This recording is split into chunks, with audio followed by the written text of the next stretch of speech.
소프트웨어 융합대학의 학장을 맡고 있는 박수용입니다. 한국블록체인 학회의 2대 3대 회장을 맡았었고요. 그리고 지금은 웹 3.0 기술연구센터 센터장을 하고 있고, 또 웹 3.0 포럼이 만들어졌어요. 그래서 포럼의 위원장을 맡고 있습니다. 이제 블록체인 기술이 뭐 사회의 어떤 인프라적인 역할을 할 것이다, 이런 말씀 드렸었는데, 근데 저는 이 블록체인 분야는 블록체인이 적용되기 위해서 어떤 규제가 필요하다고 보지는 않아요. 도리어 만약에 국제기구 같은 국가 간의 어떤 협약, 국제적 협력, 이런 것들은 필요합니다. 뭐 정부나 어떤 국제기구의 규제보다는 블록체인 기반의 어떤 그런 시스템에 대한 상호 간의 협력, 협조, 이런 것들이 블록체인 확산에는 매우 필요하다, 이렇게 말씀드릴 수가 있겠습니다.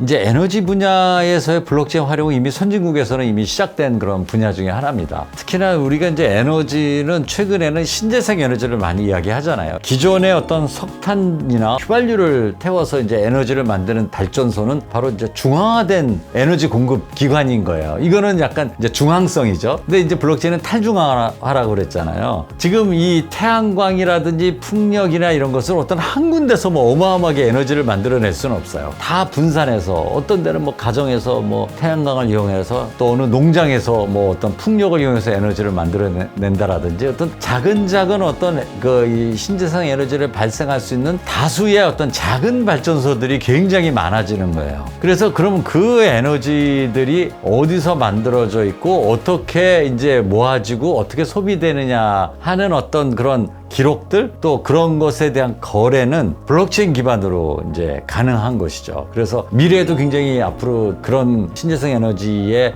공급, 또 소비, 거래, 이런 것들이 이제 블록체인 기반으로 점점점 확산될 것이다, 이렇게 예상을 하고 있습니다.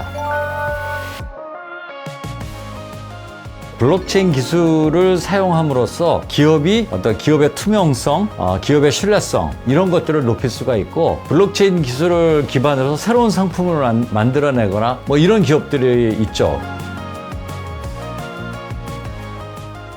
생각만큼 그렇게 많이 확산되지는 못하고 있어요.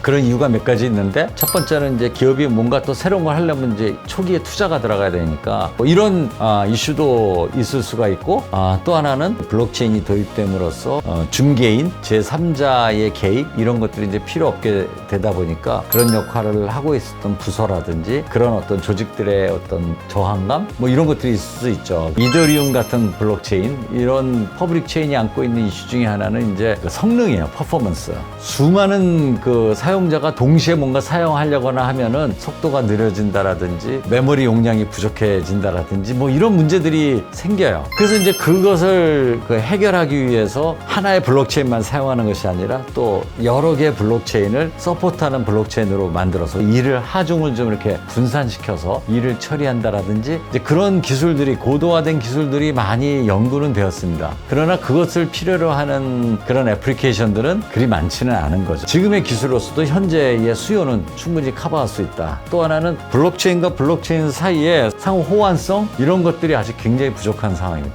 뭐 약간의 시도는 있습니다. 뭐 브릿지 기술이라든지 이런 것들에 좀 시도는 있는데, 앞으로 더 좀 기술이 좀 발전해야 될 그런 사안이다, 이렇게 생각하고 있습니다.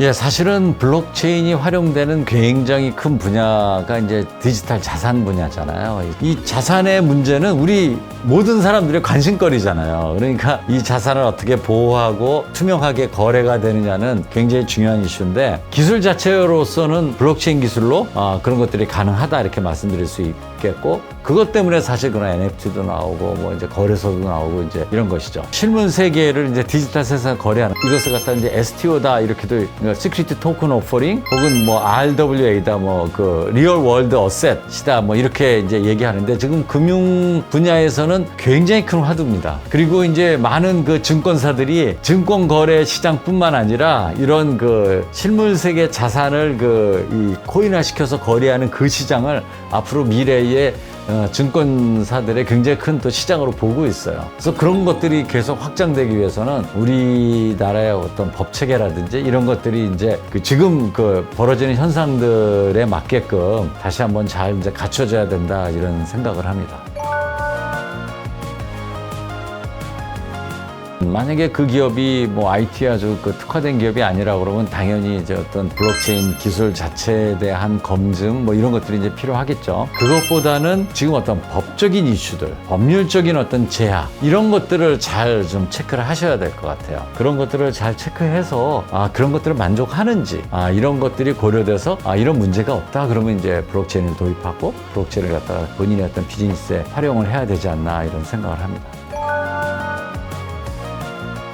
블록체인 기술은 앞으로도 지속적으로 우리 사회에 많은 영향을 줄 것이라고 생각하고요. 이 인공지능 시대에 AI 시대에 우리가 가장 문제가 되는 거 그런 어떤 서로 간의 불신의 문제, 페이크의 문제 이런 문제들 이런 것들이 바로 이제 블록체인을 사용함으로써 AI가 좀 더 믿을 만한 어떤 신뢰의 AI로 변화시킬 수 있다. 그런 측면에서 우리가 앞으로 인공지능과 이 블록체인을 어떻게 접목해야 되는지 이런 것들 연구를 많이 해야 되겠고요. 블록체인의 어떤 필요성 블록체인의 활용은 앞으로도 지속될 것이고 그런 측면에서 기업이나 개인들은 앞으로도 블록체인의 기술을 좀 주의 깊게 살펴볼 필요가 있겠다라는 말씀을 좀 드리고 싶습니다.